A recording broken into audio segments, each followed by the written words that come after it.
আমার কোনো শোক নেই, আমার কোনো বিষাদ নেই। হে কুরু বৃদ্ধগণ, আপনাদের নীরবতায় আমার কোনো ক্ষোভ নেই। পিতামহ ভীষ্ম, ক্ষমা করবেন, আপনাকে প্রণতি জানাবার স্থিরতা আজ নেই।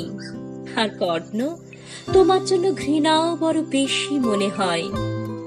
আর হে আমার পঞ্চস্বামী, আজ যাবত্ত বিজয়ী বীরশ্রেষ্ঠ অর্জুন, শক্তিমান ভীম, নকুল, সহদেব আর আপনি ধর্মপুত্র, আপনারা আমার কৃতজ্ঞ অভিবাদন গ্রহণ করুন।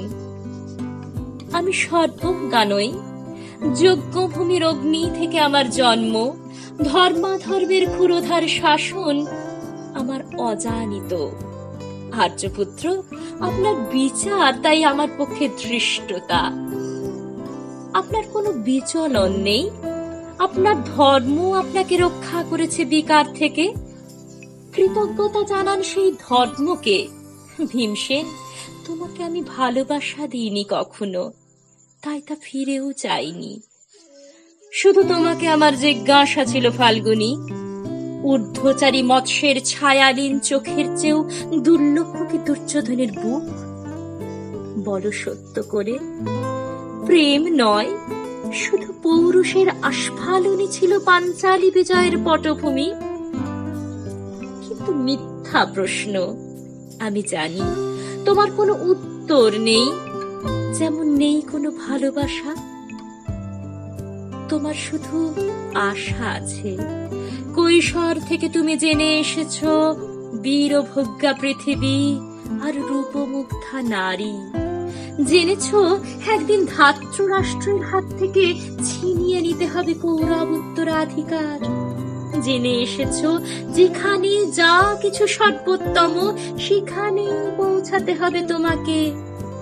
শুধু এই কুমারী লক্ষ্যের দিকেই তোমার দৃষ্টি ধনঞ্জয়। তাই অনায়াসে সরে যাও এক নারী থেকে অন্য রমণীতে। তোমার পূর্বপুরুষেরা যেমন একদা তৃণপ্রান্তরকে নিঃশেষ করে চলে যেতেন বনান্তরে, এই দূত সভায় দাঁড়িয়ে আমাকে জানতে হলো নারী শুধু কয়েক প্রহরের বিলাস সঙ্গিনী, মণিময় হার, শত সহস্র তরুণী দাসী, দন্ত মাতঙ্গ, গন্ধর্ব প্রেরিত অশ্বযূথ, আর আমি পাণ্ডুপুত্র বধূ। এক পংক্তিতে দাঁড়িয়ে আমরা সবাই অপেক্ষায়।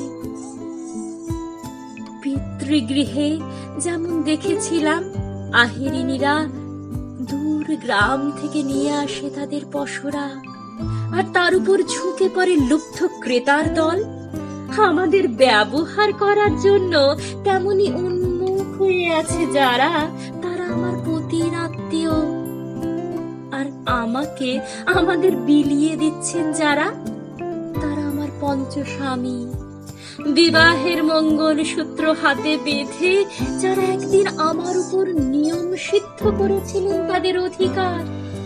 না, শুধু এই রত্নমণ্ডিত সভাগৃহেই নয়, আরো আগে আমাকে জানতে হয়েছিল আমার কোনো বাসনা নেই, নেই কোনো নিজস্ব ইচ্ছা। অর্জুন, প্রথম দেখার মুহূর্তে আমার হৃদয় দিয়েছিলাম তোমাকে, অথচ আমার শরীরকে প্রথম আলিঙ্গন করলেন ওই মহাভাগ যার খ্যাতি ধর্মপুত্র বলে। ইন্দ্রপ্রস্থের সৌধ শিখরে যখন আছড়ে পড়ত নববর্ষার জলধারা, যখন আমার কামনা ছুঁতে চাইতো তোমাকে, আমার উৎসুক দেহকে তখন আকর্ষণ করত অন্য কেউ, যে আমার স্বামী। বসন্ত রজনীতে কিংসুকের প্রমত্ত উল্লাস মুহূর্তে তোমার ব্যাকুল বাহু টেনে নিত আমাকে নয়, অন্য কোন যুবতীকে।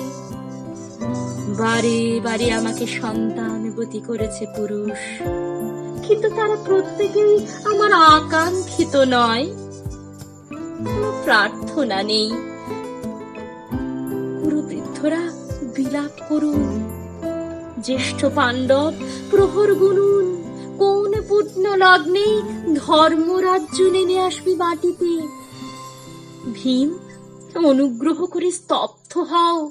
নকুল সহদেব, বিচ্যুত হইও না, অগ্রজের প্রতি অটল বিশ্বাসী। আর অর্জুন, অন্তঃপুরে যাও, সেখানে তোমার জন্য স্নিগ্ধ শরীর সাজিয়ে রেখেছে তোমার কোনো প্রেয়সী। শোক নয়, লজ্জা নয়। এই রাজগৃহে দাঁড়িয়ে আমি জানলাম, প্রেম নয়, শ্রদ্ধা নয়, অধিকার নয়, নারী শুধু প্রয়োজনের। জানলাম এখানে কোনো ভেদ নেই।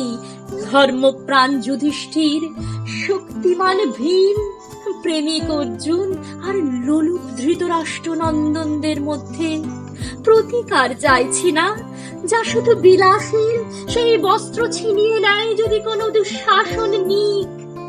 আমি কাঁদছি না, চারপাশে ভাসানের ডিঙায় পশুদের উদ্দাম নাচের ভঙ্গি আমি দেখছি না, চারপাশে ক্লীবেদের অক্ষম বিলাপ আমি শুনছি না।